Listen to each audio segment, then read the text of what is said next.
3 voitures incendiées, des arbres abattus, le mobilier urbain saccagé. C'est la colère des gens du voyage qui s'exprime ce matin autour de la gendarmerie de Saint-Aignan-sur-Cher. Ils sont 300. Les anciens de la communauté tentent de calmer le jeu. Ils sont énervés, ils se sont fait tuer leurs cousins. Ils se sont fait tuer leurs cousins, leurs amis, c'est l'argent. Et maintenant ils sont énervés, ça peut se comprendre. Moi j'essaie de les contenir malgré tout. Mais des jeunes cagoulés s'attaquent à une boulangerie. Les riverains commencent à paniquer. Jamais pour qu'il te fasse du mal. Ne vous inquiétez pas, madame, c'est pareil, j'habite juste en face. Où il y a eu la voiture qui était retournée. Ah ouais. Ça pue l'essence, c'est une catastrophe. Mais pourquoi qu'ils ont fait ça? On n'a rien fait. 2 heures de casse et de fumée et toujours pas d'intervention des forces de l'ordre, mis à part l'hélicoptère de la gendarmerie qui survole la zone. Les représentants des gens du voyage veulent qu'on vienne leur dire la vérité sur la mort de Luigi, 22 ans. Maintenant, ce qu'on veut, c'est faire voir monsieur le procureur pour lui expliquer que la personne qui s'est fait tuer, ils ont changé leur position. Et ce qu'on veut, ils sont même pas venus essayer d'éclaircir ce qu'on veut, c'est simplement que la vérité sorte. Selon des informations de la gendarmerie, le jeune homme aurait forcé un barrage, renversé un gendarme sur son capot et l'aurait traîné sur 500 mètres. À l'issue de cette course folle, un autre gendarme aurait tiré. Le second gendarme, qui était porteur d'une arme de poing, a, voyant le véhicule lui foncer pleine face, fait usage à 2 reprises de son arme de service, sans viser les occupants du véhicule. La communauté des gens du voyage conteste cette version et considère que Luigi a été tué d'une balle dans le cœur par des gendarmes qui n'avaient pas établi de barrage et qui n'avaient pas de gilet.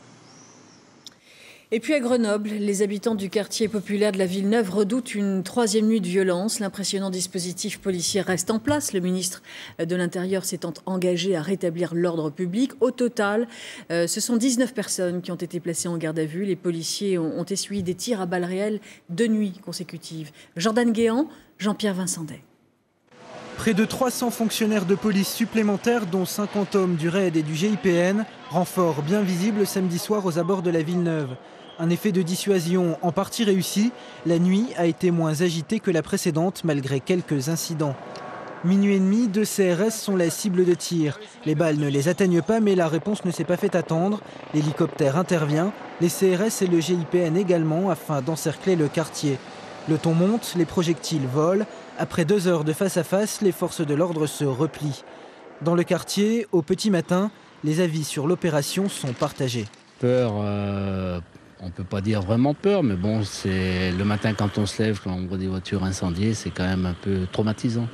Pourquoi vous n'avez pas dormi? L'hélicoptère qui tournait à minuit ou à 1 heure du matin, à faire des tours et avec la lumière en plus, c'est monumental, c'est pas un truc à faire.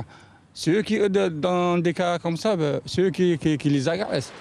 Bilan de la nuit, 15 voitures brûlées, mais surtout lors de contrôles routiers aux portes du quartier, les forces de l'ordre ont interpellé 7 personnes pour port d'armes illégales, essentiellement des couteaux.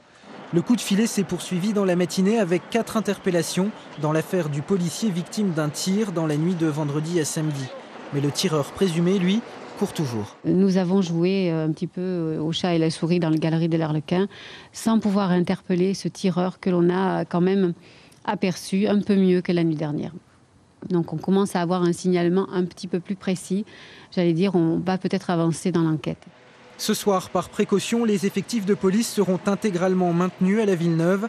Quant à la mère du braqueur abattu par des policiers vendredi matin dans le quartier, elle a annoncé dans un entretien à l'agence France-Presse son intention de porter plainte. Ce drame de la route survenu hier soir vers 19 h sur une route